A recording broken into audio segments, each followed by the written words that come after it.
It's Derby week, and we are bringing you our preview in bite-sized form this week. And alongside me is Stuart Watson from the East Anglian Daily Times and Ipswich Star, and Paddy, Davitt, Chief Norwich City correspondent of the Eastern Daily Press and Norwich Evening News. I'm David Freezer. Let's get straight into it. Stu, a 0-0 draw at Portman Road against Burton on Saturday. How have the Ipswich fans reacted to that?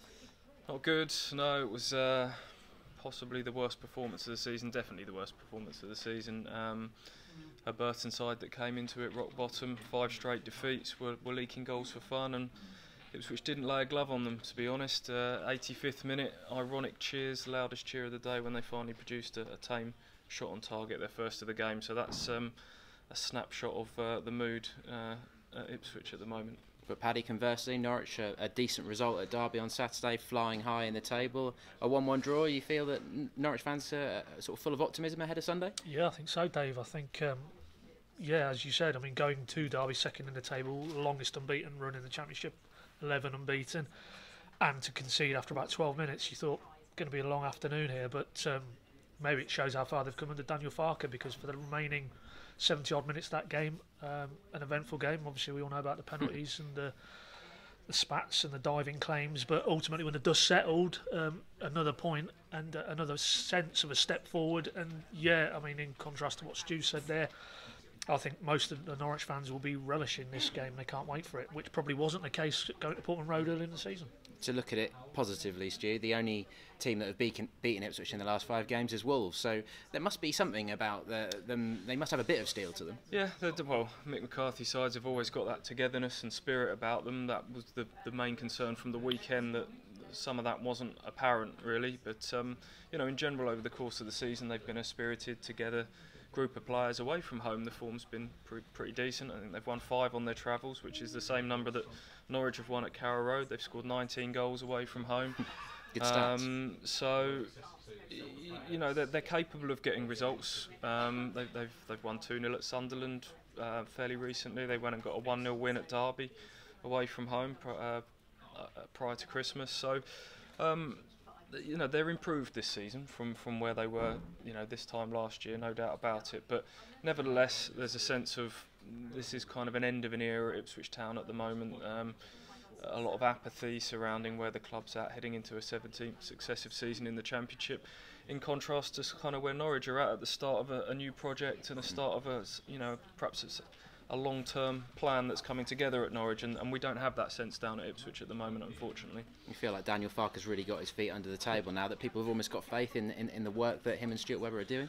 I think so, and results like Saturday, and as Stu said there, Norwich away from home have picked up some excellent wins, and I think it just feeds the belief that, okay, we're hearing a lot of sound bites and we're seeing a lot of deck chairs being shuffled about in terms of the huge turnover of players in these last 2 windows, and the academy, there's massive change going on there, but to actually tangibly see on the pitch where it matters, a team coming together, an identity and a culture, and that all stems from Daniel Farke.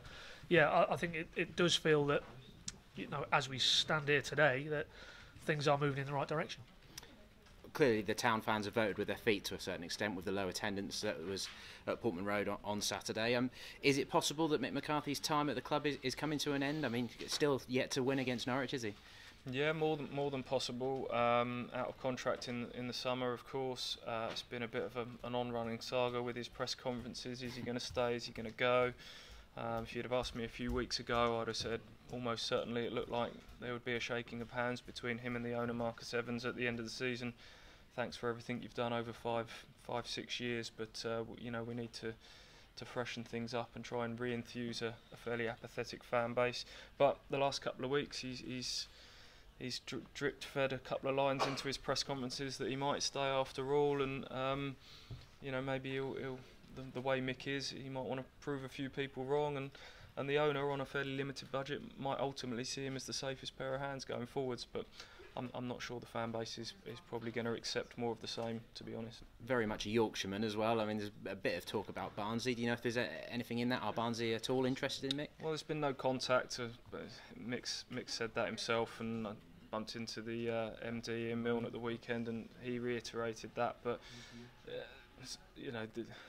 the odds tumbled dramatically on, I can't remember which day it was, but one morning last week, obviously with Paul Heckingbottom moving on to Leeds, people perhaps putting 2 and 2 together with Mick being a Barnsley boy and being out of contract in the summer, it may literally have been that. But that would be the interesting thing. Where would Mick go next after Ipswich Town? Where's his stock currently at as a manager after kind of treading water at Ipswich over the last few years? Barnsley with, you know, fresh investment, another club now with Chinese billions now, which is another debate really in terms of both where Ipswich and Norwich are at in terms of their budget. When you look at, I think Sheffield United now have got another billionaire on board as well, so the financial landscape is moving on dramatically in the Championship. So Mick to Barnsley at this given moment in time, I don't think that there's anything in that one, no. Stuart's mentioned Norwich's home form or not being the best already, Pad. Do you think the 1-0 win over Borough last time out at Carrow Road has pushed those worries back a little bit? You feel like home form has improved a bit? I think so, yeah. More so the results, I think. I think they've not really, the performance levels for me haven't altered greatly, but you know, there was a spate there where they were conceding first, and because they are struggling to score goals home and away, then it's really an uphill task, and there's a sense now that maybe I think it all stems from the defensive side of it. We talked about it a little bit earlier.